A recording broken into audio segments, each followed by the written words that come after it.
तो आज हम बात करेंगे जो हमारी सोसाइटी में जो गोरापन होता है और उसके हवाले से। जी मैम।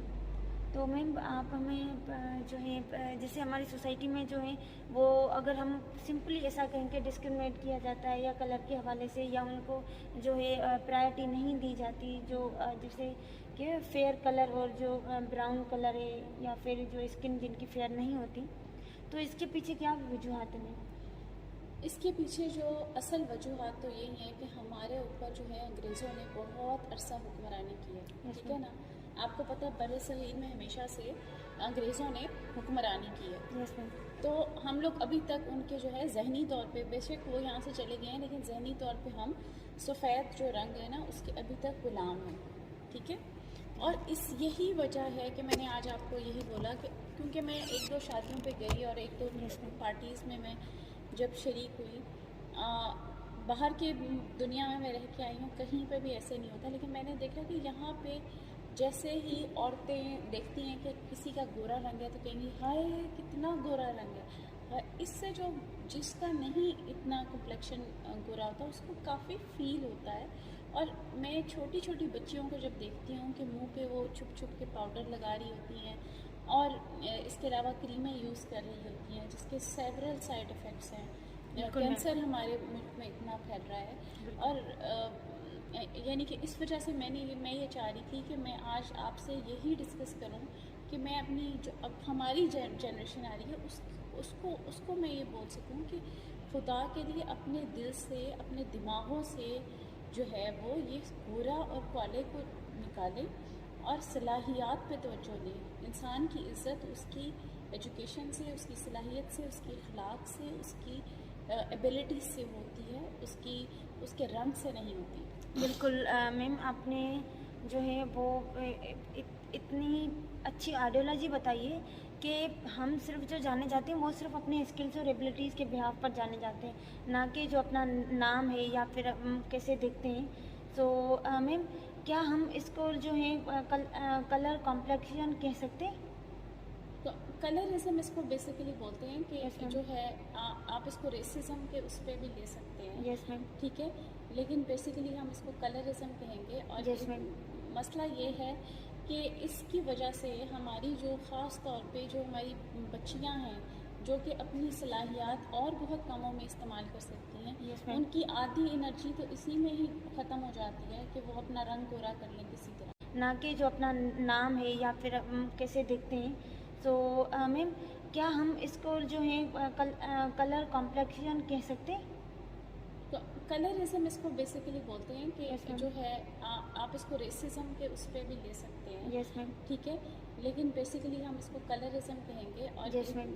मसला ये है कि इसकी वजह से हमारी जो ख़ास तौर पे जो हमारी बच्चियां हैं जो कि अपनी सलाहियात और बहुत कामों में इस्तेमाल कर सकती हैं, यस मैम। उनकी आधी एनर्जी तो इसी में ही ख़त्म हो जाती है कि वो अपना रंग गोरा कर लें किसी तरह। और दूसरा बड़ा मसला ये होता है कि उनका कॉन्फिडेंस बहुत कम हो जाता है।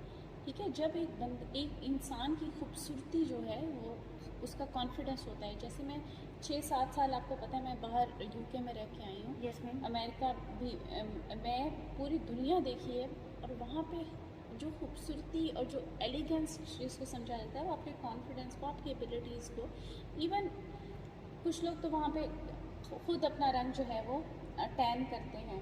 ठीक है ना, कि वो स्मार्ट नज़र आए। ठीक है। वो हर किसी की अपनी प्रेफरेंस है, कोई गोरा नज़र आना चाहता है या वो काला नज़र आना चाहता है। लेकिन ये जो एक आइडियलिज़म है, ठीक है, इससे आप अपनी यंग जनरेशन और अपने बच्चे ख़राब कर रहे हैं। और आप ये सोचें कि भाई हमने बहू लेके आनी है तो वो गोरी ही लेके आनी है। बिल्कुल मैम, अभी मैं यही कहने वाली थी कि मतलब जब रिश्ता होता है लड़की का तो भी यही देखते हैं कि मतलब गोरी दिखती है या उसका कलर कैसा है, लेकिन ये नहीं कि उसका बिहेवियर कैसा है या उसके एथिक्स कैसे हैं।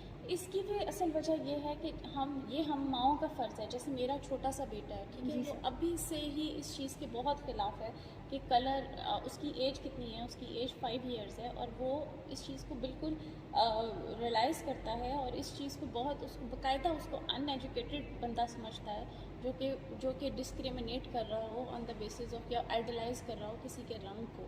ठीक है, क्योंकि वो उसने ऐसी वीडियोस बाहर की डिफरेंट, मैं उसको दिखाती हूँ अच्छी अच्छी। मैम जिसके इससे ये भी शो होता है कि आपने उसकी जो अपब्रिंगिंग है वो बहुत बेटर वे से तो की इस है। वजह से मैंने इसीलिए, Exactly. क्योंकि मैं चाहती हूँ कि जब मेरा बेटा बड़ा हो, वो अपने लिए अगर कोई लड़की पसंद करता है, वो उसके रंग की बुनियाद पे नहीं करे, जी वो इस बुनियाद पे करे कि कि वो लड़की उसके साथ कैसी चल रही है, Yes, या फिर ma'am. उसमें क्या एबिलिटीज़ हैं, बिल्कुल। उसके उस लड़की के उसके Exactly. ज़िंदगी में आने से उसकी ज़िंदगी में क्या बेहतरियाँ आ सकती हैं, ठीक है, वो कैसी ज़िंदगी गुजार सकता है। तो ये माँओं का फ़र्ज़ है कि खुदा के लिए अपने ये हाय हाय करना छोड़ दें, हाय कितनी गोरी, हाय कितनी गोरी। अच्छा, इस बारे में मैं आपको एक वाक़या सुनाती हूँ। Yes, ये ma'am. जब मैं बाहर थी, हम लोग कॉन्फ्रेंस पे गए यूएस, तो हमारे ग्रुप में एक बहुत ही यानी कि वो टॉपर था ऑक्सफोर्ड का भी, पहले उसने ऑक्सफोर्ड से पढ़ा था, कैम्ब्रिज का भी टॉपर था, तो हम सब के लिए वो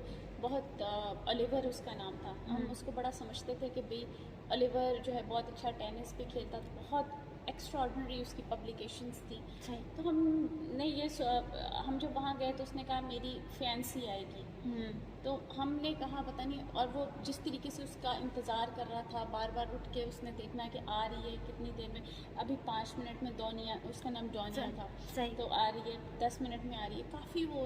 हमने कहा, यानी कि मेरा भी दिमाग थोड़ा सा पाकिस्तानी वाला था, मैंने कहा पता नहीं कितनी हसीना जो है वो चल पहन के, पता नहीं कितनी ऊपर से उतर के आएगी। हाँ, तो अब क्योंकि दिमाग हमारे वैसे ही थे, Exactly. वैसे ही हैं, अब ज़ाहिर है क्योंकि हमारी इसी सोसाइटी में रहे हैं, अब हमें भी बड़ा इंतज़ार। एक मेरे साथ और भी पाकिस्तानी स्टूडेंट थी, वो भी बड़ा पता नहीं कितनी, अच्छा जब वो आई तो वो बाकायदा जो है वो अफ्रीकन थी, तो हम यानी कि जो दूसरी थी वो उसको कोनी मारी कि ये जो है ना ये आई है, लेकिन आई मीन वो उसके साथ जिस तरीके से केयरिंग तरीके से उसकी इतनी केयर कर रहा था, उसको उठाना, उसकी केयर करना, उसको वही स्टेटस दे रहा था, तो मुझे उस दिन अंदाज़ा हुआ कि ये लोग आज़ाद हैं, वाकई दिमागी तौर पे आज़ाद हैं, दिमागी तौर पर आज़ाद। हाँ, और हम लोग अभी तक दिमागी तौर पर जो है वो गुलाम हैं, ठीक है।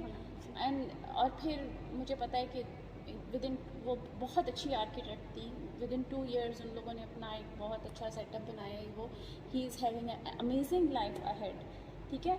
तो हम लोग जो है खुदा के लिए इन चीज़ों से आगे निकलें, और अब छोटी छोटी बच्चियों को और जो अपब्रिंगिंग हो रही है जिनकी, उनको परेशान नहीं करें on the basis of colour कि उनको अपना रंग गोरा करना है, या उनको ये फील नहीं होने दें। अपने बेटों को भी ये तरबियत दें, और घर में और कहीं पे भी ये कमेंट देने से गुरेज करें, हाय कितनी गोरी है, हाय कितनी गोरी, कितना गोरा हो गया, तुम्हारा तो रंग बड़ा ही गोरा हो गया, यस मैम। तुम कैसे इतनी गोरी हो गई हो। आई मीन खुदा के लिए कोई और बात भी कर लिया करें। Yes ma'am. और बिल्कुल मैम, और मैम ये है कि जो है मतलब जैसे ना ये कहा जाता है कि आपकी नॉलेज है तो वो आपके अपने तक ही महदूद ना रहे, तो मैम ने एक जो है बीइंग अ गुड सिटीज़न और बीइंग एजुकेशनिस्ट और अपना फ़र्ज़ अदा किया है कि हम लोगों को अवेयर, जैसे ना ये कहा जाता है कि आपकी नॉलेज है तो वो आपके अपने तक ही महदूद ना रहे, तो मैम ने एक जो है बीइंग अ गुड सिटीज़न और बीइंग एजुकेशनिस्ट और अपना फ़र्ज़ अदा किया है कि हम लोगों को अवेयरनेस दें, और जो है ये मैम का पैगाम है आप सब लोगों के लिए, पेरेंट्स के लिए और औलाद के लिए भी, और उन लोगों के लिए जो खास करके अपनी बेटी का रिश्ता लेकर जाते, बेटे के लिए रिश्ता देखने जाते हैं। सो ये बहुत एक अच्छा पैगाम है, और इस चीज़ पर इम्प्लीमेंट करना चाहिए मैम। और आपको क्या लगता है कि जो है मतलब इस चीज़ से मतलब सिर्फ उस वक्त मूवमेंट्स ही ख़राब हो जाती है, या फिर मतलब बहुत लॉन्ग टर्म तक हमारी मेंटलिटी भी ख़राब रहती है इस कलरिज्म की वजह से? लॉन्ग टर्म इफेक्ट तो ऑब्वियसली होते हैं, ठीक है। जब एक बंदा, और सबसे बड़ी, अगर आपने किसी इंसान को मारना है, कत्ल करना है, तो ज़रूरी नहीं है कि आप उसका सर कलम कर दें, आप उसका कॉन्फिडेंस ख़त्म कर दें, सही, ठीक है। अगर आपने किसी जनरेशन को ख़त्म करना है या किसी इंसान को ख़त्म करना है, तो आप उसका कॉन्फिडेंस लूज़ कर दें, कोई ऐसी बात करते हैं जिससे उसका कॉन्फिडेंस लूज़ हो जाए, तो वो बंदा ख़त्म हो जाएगा अपने आप ही। तो मैं यही कहूँगी, खुदारा किसी का कॉन्फिडेंस नहीं ख़राब करें। आपके इस किस्म के कमेंट्स और इस किस्म की आप लोगों की बातचीत बहुत ज़्यादा अफेक्ट करती है, ठीक है। तो मेरे ख्याल से आज के लिए हमारे लिए इतना ही काफ़ी है, Thank और you. इतना हाँ. लोगों को नहीं परेशान करें। Thank you very much ma'am for your precious time.